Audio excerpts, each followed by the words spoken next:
হয় নমস্কাৰ, মই আছোঁ বৰ্তমান হোজাই সমষ্টিত আৰু হোজাই সমষ্টিত দেখা গৈছে শিলাদিত্যদেৱে শতাধিক কৰ্মকৰ্তা লৈ আজি এই মনোনয়ন দাখিল কৰিবলৈ গৈছিল আৰু এই মুহূৰ্তে মনোনয়ন দাখিল কৰি বৰ্তমান তেখেত বাসগৃহলৈ আহিছে আৰু শতাধিক কৰ্মকৰ্তা আমাৰ লগত আছে।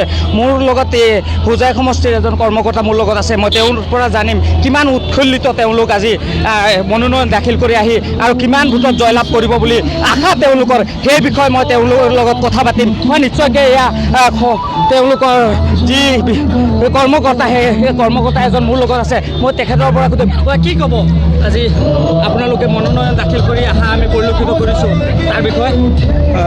সৰ্বপ্ৰথম কথাটো হ'ল যে আজি অসমৰ বিভিন্ন সমষ্টিৰ নিচিনা আজি আমাৰ হোজাই সমষ্টিটো আমাৰ হোজাই জিলা আমাৰ বিজেপিৰ মনোনীত প্ৰাৰ্থী শ্ৰদ্ধাৰ শিলাদিত্যদেৱ ডাঙৰীয়াই আজি আমাৰ জিলা উপায়ুক্তৰ কাৰ্যালয়ত আজি তেওঁ মনোনয়ন পত্ৰ দাখিল কৰিছে।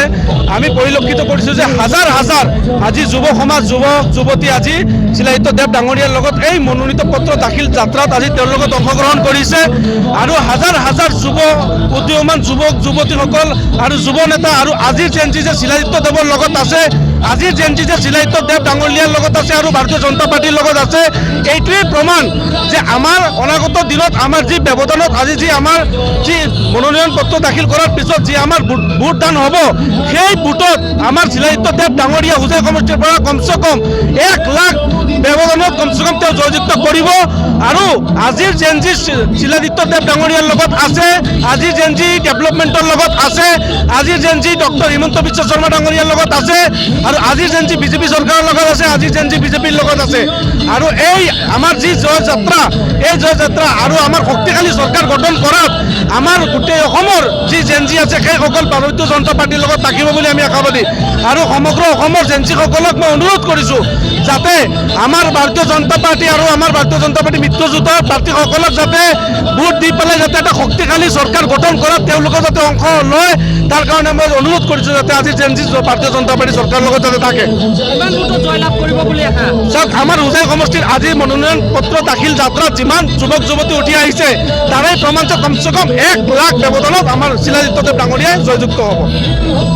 মই নিশ্চয় মোৰ সতীৰ্থ কেমেৰা পাৰ্চনক মই অনুৰোধ কৰিম, ইয়াৰ শতাধিক যি 4চকীয়া বাহন, এই 4চকীয়া বাহনেৰে আজি তেওঁ মনোনয়ন পত্ৰ দাখিল কৰিছে। তেওঁৰ বাসগৃহৰ সন্মুখতে মই আছোঁ আৰু এইফালে মই কেমেৰা পাৰ্চন সতীৰ্থক মই অনুৰোধ কৰিম যে ভিতৰলৈ অলপ আগুৱাই আহি ইয়াৰ যি ভিতৰৰ দৃশ্য আছে এই দৃশ্যাৱলী আমাৰ অসম নৰ্থ ইষ্ট নিউজ লাইভৰ কেমেৰাত আবদ্ধ কৰিবৰ কাৰণে এই শতাধিক কৰ্মকৰ্তা লৈ আজি তেওঁ যি এই মনোনয়ন পত্ৰ দাখিল কৰি তেওঁ এতিয়া নিজৰ বাসগৃহত আহিছে। আমি যদি সম্ভৱ হয় তেওঁৰ পৰাও কিছু ভাষ্য ল'ম আৰু লৈ আজি অসম নৰ্থ ইষ্ট নিউজ লাইভৰ দৰ্শকসকলক আমি দেখাম। হয় নিশ্চয়কৈ আমি যিমানখিনি সম্ভৱ আমাৰ হয় কি ক'ব, আজি দেখা গৈছে যে আপোনালোকে মনোনয়ন পত্ৰ দাখিল কৰি অহা আমি পৰিলক্ষিত কৰিছোঁ, তাৰ বিষয়ে কি ক'ব?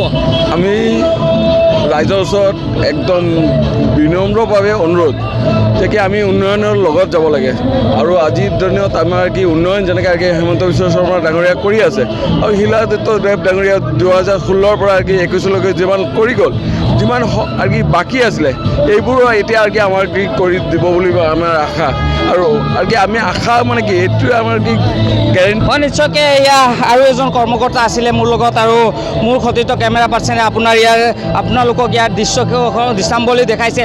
হয় নিশ্চয়কৈ ইয়াতে দেখা গৈছে যে মই লাহে লাহে খোজকাঢ়ি তেওঁৰ বাসগৃহৰ ফালে সোমাই যাবলৈ চেষ্টা কৰিম। নিশ্চয়কৈ ইয়াৰ বাসগৃহত মই সোমাই যাবলৈ চেষ্টা কৰিম আৰু তেখেতৰ পৰা কিছু বাক্য ল'বলৈ চেষ্টা কৰিম। ইয়াতে ৰাইজৰ যিটো মৰম, ৰাইজৰ যিটো বিশ্বাস মোৰ ওপৰত, ৰাইজৰ যিটো আশীৰ্বাদ মই নিজ চকুৰে দেখা পাই আছোঁ আৰু মনটো একদম মানে কি বুলি ক'ম, মানে মোৰ আৰু দায়িত্ব বাঢ়ি গৈছে। কাৰণ এই মৰমটো, এই ঋণ বুলি ক'ম, এই ঋণটো মই কেনেকৈ মুক্ত হ'ম, এই জীৱনততো মই হ'ব নোৱাৰোঁ। সেইকাৰণে যিখিনি কাম আগতে অধুৰা থাকি গ'ল সেইখিনি কাম কমপ্লিট কৰিম আৰু অসমৰ ভিতৰত, অসমৰ গোটেই সমষ্টিৰ ভিতৰত হোজাই সমষ্টি যেন কমচে কম 3 নম্বৰলৈ মই লৈ আহিব পাৰোঁ। কাৰণ আমাৰ মুখ্যমন্ত্ৰী ডাঙৰীয়া 2021 চনত তেওঁ যেতিয়া মোৰ বাসভৱনত আহিছিলে তেখেত কৈছিল যে 5টা সমষ্টিৰ ভিতৰত হোজাই সমষ্টি আছে ডেভেলপমেণ্টৰ ক্ষেত্ৰত।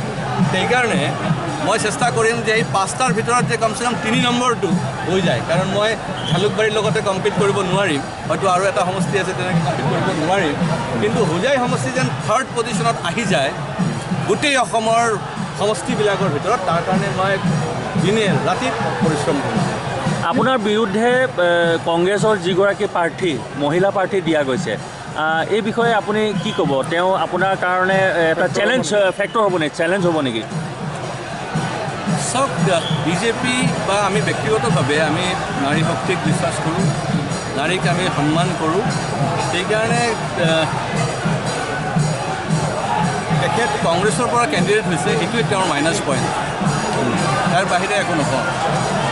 কাৰণ মহিলা হৈছে ভাল কথা, কিন্তু কংগ্ৰেছৰ পৰা হৈছে, সেইটো কাৰণে তেওঁ ক্ষতি কৰিব। প্ৰাক্তন বিধায়ক যিগৰাকী আছিলে ৰামকৃষ্ণ ঘোষে টিকেট যেতিয়া আপোনালোকৰ ডিক্লেয়াৰ হৈছিলে, তেতিয়া তেওঁ এটা প্ৰেছ মিট কৰিছিলে, প্ৰেছ মিটত কৈছিল যে RSSৰ কোনো কৰ্মীক ইয়াত এবাৰ টিকেট দিয়া হোৱা নাই। এই বিষয়ে আপুনি কি ক'ব? ভুল কথা, RSSৰ বহুত মানুহ আছে, আমিও RSSৰ লগত মানে আমিও স্বয়ংসেৱক, সেইকাৰণে ভাৰতবৰ্ষৰ যিমান সনাতনী নিজক সনাতনী বুলি ভাবে প্ৰত্যেকজন এজন স্বয়ংসেৱক, সেইকাৰণে ইয়াত কোনো কথা নহয়। বেয়া কাম কৰিছে, খুব বেয়া কাম কৰিছে। মই ভাবোঁ যোনজন ব্যক্তিয়ে এইটো কাম কৰিছে তেওঁ ইমিডিয়েটলি এৰেষ্ট কৰিব লাগে আৰু যিটো উচিত ব্যৱস্থা ল'ব লাগে। এইবাৰ কিমান ভোট জিকিব আপুনি? ৰাইজৰ যিটো আশীৰ্বাদ মৰম দেখি আছোঁ, যোৱাবাৰ যেতিয়া মই ইলেকশ্যন কণ্টেষ্ট কৰিছিলোঁ 1,05,500 ভোট দি পেলাই আশীৰ্বাদ কৰিছিলে, এইবাৰ হয়তো 1,70,000ৰ অধিকো আমি পাব পাৰোঁ। প্ৰথম কাম কি হ'ব আপোনাৰ? কি ক'লে? আপুনি যদি জিকে তেতিয়াহ'লে আপোনাৰ প্ৰথম কাম কি হ'ব হোজাই জিলাত? প্ৰথম কাম হৈছে যে আমি ল' এণ্ড অৰ্ডাৰটো আগতে মানে ৰাইজৰ কনফিডেঞ্চ দিব লাগিব যে আমি ভাল কাম কৰিম বুলি। এই কনফিডেঞ্চ এটা মানুহৰ মাজত ওলাই গৈছে, মনত এটা এনেকুৱা সোমাই গৈছে যে কিবা এটা কাম হোৱা নাই তেনেকৈ, সেইটো আমি